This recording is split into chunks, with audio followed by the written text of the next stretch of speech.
সিমের রেসিপি তো আপনারা অনেক রকম খেয়েছেন। তো এই রেসিপিটা একবার খেয়ে দেখুন।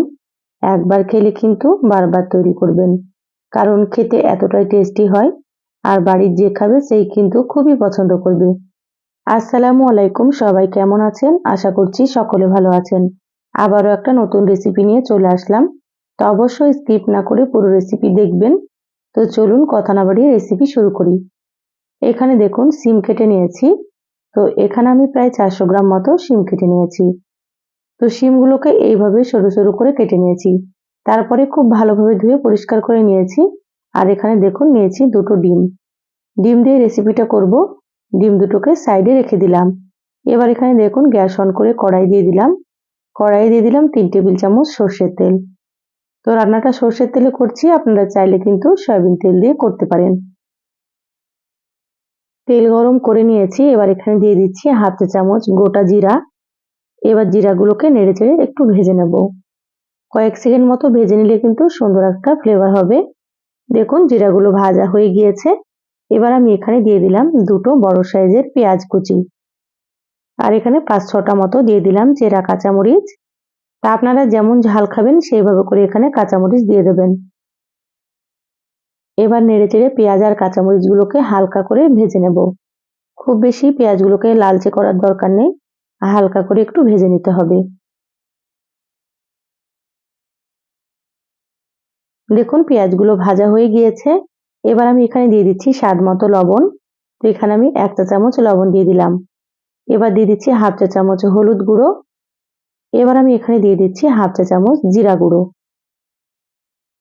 এখানে কিন্তু খুব বেশি মশলা লাগবে না, এই মশলা দিয়ে সুন্দর মতো রান্নাটা হয়ে যাবে। এবার মশলাগুলোকে নেড়েচেড়ে পেঁয়াজের সঙ্গে মিশিয়ে নিচ্ছি। আর এই পর্যায়ে কিন্তু গ্যাসের আঁচটা মিডিয়ামে আছে। দেখুন মশলাগুলো মিশিয়ে নিয়েছি। এবার আমি এখানে দিয়ে দিচ্ছি কেটে রাখা সিম।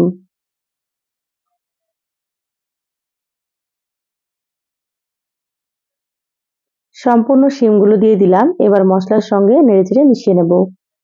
তো যারা ভিডিওটি ইউটিউব চ্যানেল থেকে নতুন দেখছেন, প্লিজ চ্যানেলটা সাবস্ক্রাইব করে চ্যানেলের সাথেই থাকবেন। যারা ফেসবুক পেজ থেকে ভিডিওটি দেখছেন, একটা লাইক দিয়ে পেজটা ফলো করে রাখবেন পরবর্তী ভিডিও নোটিফিকেশন পাওয়ার জন্য। দেখুন শিমগুলো নেড়েচেড়ে মিশিয়ে নিলাম। এবার আমি এখানে দিয়ে দিচ্ছি দুটো মিডিয়াম সাইজের আলু। এইভাবে একটু সরু সরু করে কেটে নিয়েছি, আমরা যেমন আলু ভাজা করি সেই রকম করে। আলু দিয়ে রান্না করলে কিন্তু রেসিপিটা খেতে অনেক বেশি ভালো লাগবে। তো আপনারা চাইলে কিন্তু আলু ছাড়াও রান্না করতে পারেন। অনেকেই হয়তো আলু পছন্দ করেন না, আপনারা আলুটা বাদ দিতে পারেন। দেখুন শিমের সঙ্গে আলুগুলোকে খুব ভালোভাবে নেড়েচেড়ে মিশিয়ে নিচ্ছি।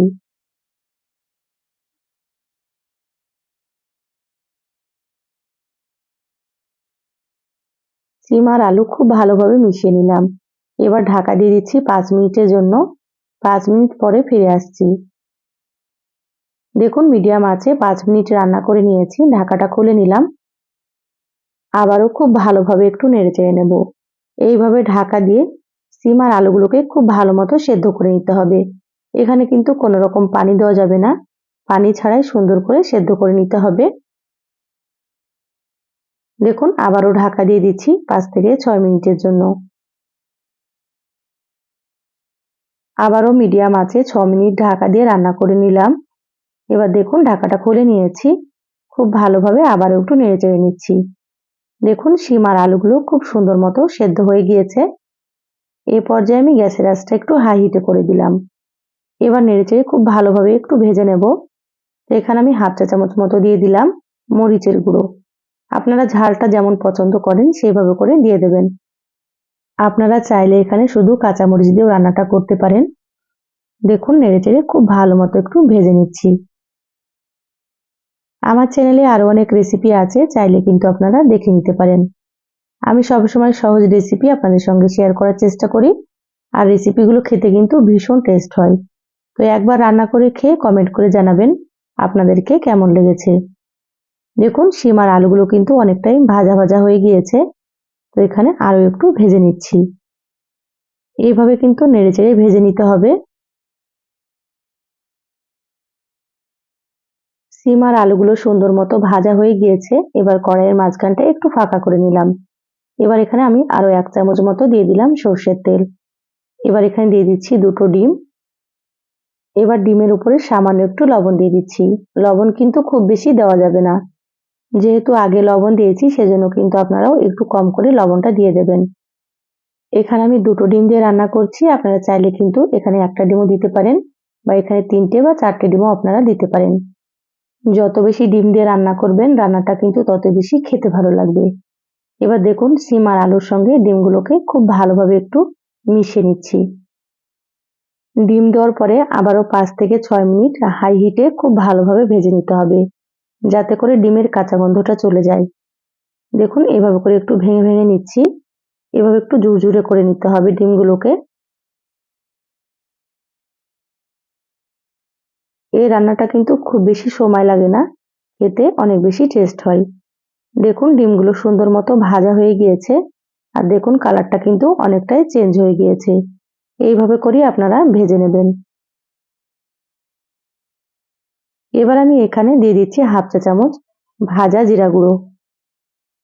ভাজা জিরার গুঁড়োটা দিলে ফ্লেভারটা ভালো আসে, তো হাতের কাছে থাকলে অবশ্যই দিয়ে দেবেন।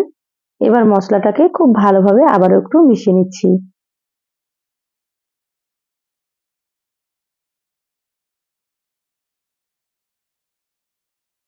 দেখুন মশলা খুব ভালো মতো মিশিয়ে নিয়েছি, রান্না হয়ে গিয়েছে, গ্যাস বন্ধ করে দিলাম। এবার প্লেটে তুলে নিয়ে তারপরে আপনাদেরকে দেখাচ্ছি। দেখুন প্লেটে তুলে নিয়েছি আর কতটা সুন্দর হয়েছে দেখুন, খেতেও ভীষণ ভালো লাগে। এই রেসিপিটা গরম ভাত, রুটি, লুচি, পরোটা সবকিছুর সঙ্গে আপনারা খেতে পারবেন। তো শিমের একঘেয়েমি রেসিপি ছেড়ে এইভাবে একবার ডিম দিয়ে রান্না করে খেয়ে দেখুন, বাড়ির ছোট থেকে বড় সকলেই খুবই পছন্দ করবে। তো কেমন লাগলো চ্যানেলের কমেন্ট বক্সে কমেন্ট করে জানাবেন। ভালো লাগলে একটা লাইক দিয়ে ভিডিওটা যতটা সম্ভব শেয়ার করে দিবেন। সবাই ভালো থাকবেন, সুস্থ থাকবেন। ফিরে আসবো আবারও কোনো নতুন রেসিপিতে। ধন্যবাদ সবাইকে। আল্লাহ হাফেজ।